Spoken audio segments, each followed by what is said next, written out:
ரூமில் ஏசி போட்டிருக்கோம் அப்படின்னா நிறைய பேருக்கு நான் பேஷண்ட்ஸ்க்கு அட்வைஸ் பண்ணுவேன் என்ன அப்படின்னா கிட்னி ஸ்டோன்ஸோடு வருவாங்க. ஸோ அவங்க என்ன அப்படின்னா நான் நல்லா அப்போ தான் சாப்பிட்ருப்பாங்க, உடனே அப்படியே படுத்துருவாங்க, தண்ணியும் குடிக்க மாட்டாங்க, ப்ளஸ் ஏசி ரூமில் இருப்பாங்க. ஸோ இப்போ என்ன ஆகுது அப்படின்னா உடம்புக்குள்ளே இருக்கிற மாய்ஸ்சர் எல்லாம் அது சக் பண்ணிடும்.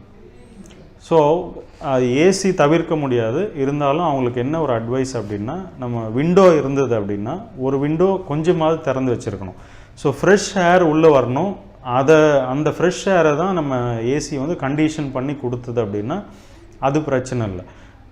ஸோ ஒரு சில இடத்துல நம்ம விண்டோவே ஓப்பன் பண்ண முடியாதுன்ற சுச்சுவேஷன் இருந்தது அப்படின்னா நம்ம வெளியில் போயிட்டு வரலாம்.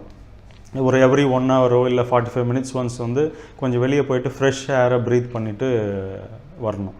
நைட்டில் வந்து கண்டிப்பாக விண்டோ திறந்து வச்சுட்டு தான் தூங்கணும். ஏசியே யூஸ் பண்ணாலும் இப்போ நிறைய பேர் வந்து அப்போ ஏசியோட கம்ப்ரெஷர் போயிடும் அப்படின்வாங்க. அப்போ நம்ம கிட்னி போனால் பரவாயில்லையா அப்படின்னு தான் நான் கேட்பேன். கிட்னி லங்ஸுக்கு வந்து ரொம்ப முக்கியம் அது ஃப்ரெஷ் ஏர்ன்றது.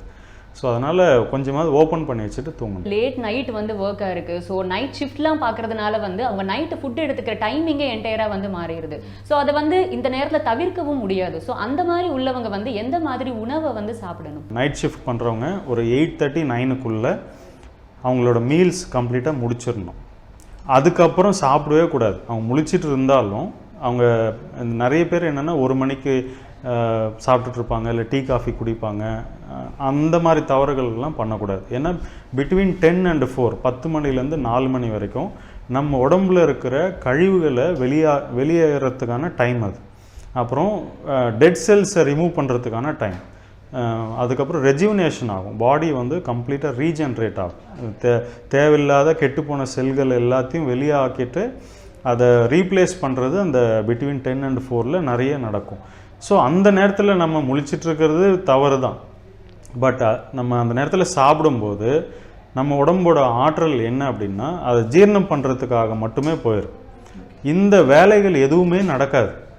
எல்லாமே கழிவு இருக்கா அப்படியே தேங்கி இருக்கட்டும், ஃபஸ்ட்டு இந்த சாப்பாடை டைஜஸ்ட் பண்ணிவிட்டு வரேன், ஏன்னா நிறைய வந்துட்டுருக்கு, நான் இதை டைஜஸ்ட் பண்ணணும், அந்த கழிவு அப்படியே இருக்கட்டும், அப்புறம் இது பண்ணலாம் அப்படின்ட்டு.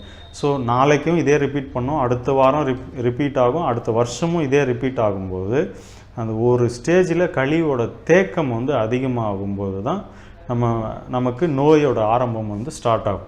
ஸோ அதுதான் முக்கியமான காரணமாக இருக்குது.